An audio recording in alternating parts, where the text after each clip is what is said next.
It's exactly here where the second of the two stories related to these different backup architectures needs to be told, because you might already have an idea which of these makes most sense for you. But when you start thinking about how much data you want to keep, these whole retention policies can have an impact onto which of these you might select.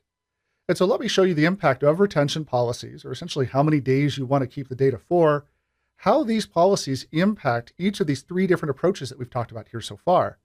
I'll start with the last of these, that being our reverse incremental backup. I start here because this is actually the easiest one to visualize.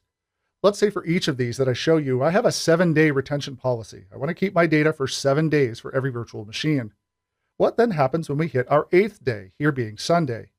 In the case of reverse incremental backup, when Sunday occurs, we just create another backup and move that full backup there to the right. We also then delete the old Sunday and, well, we're done. And so retention policies here for this first option don't really do much in terms of extra processing that's required to remove the file. I mean, we can just simply delete the file there out of the repository. And if you think about it, because reverse incremental backups tend to prioritize that last backup with just having other incrementals out there just in case, this makes a lot of sense if you're prioritizing just being able to recover from that immediately previous backup. Now, things get a bit more complicated when I go to the second of the options we talked about before, that being forward incremental backup. Let me bring back up here my week where I'd configured Sunday and Thursday as the days where a full backup would be captured. When I start thinking then about these retention policies, a 7-day retention policy, for example, I have to be conscious about the chains of backups that are being configured here.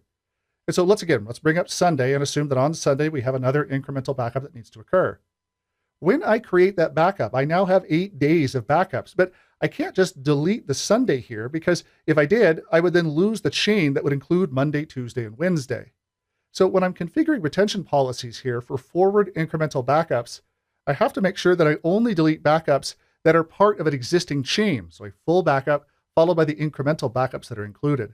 And so what this means is that anytime I'm configuring retention policies, I may have to look out further in the future so that I have enough backups there to support the removal of entire chains of backups.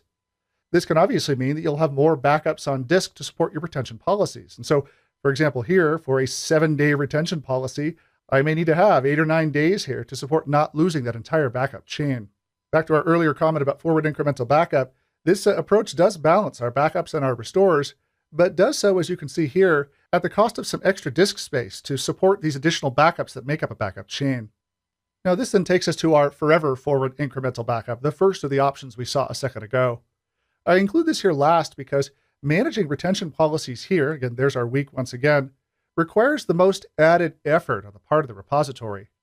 So again, let's say here we add our Sunday, that takes us to 8 days, and we've also done here that incremental backup. But because we're doing forever forward, we want to make sure that we only ever have one backup at the very beginning of the chain. What this means is that in implementing a retention policy on a forever forward incremental backup requires me to merge Monday's incremental into Sunday's full backup and then shift Sunday's full backup there into Monday. What you might be noticing here is that the forever forward is perhaps not entirely forever. It is forever forward up until the length of your retention policy. Now again, this should have an impact on which of these you end up deciding because you aren't necessarily, if you do enable retention policies, going to have a single full backup and then an eternity's worth of incrementals. Those incrementals will exist only for the length of whatever retention policy you configure. If again, optimizing the backup process is your priority, this will only create incrementals from now and into the future at the cost of adding that additional merge activity there to the resources on your repository.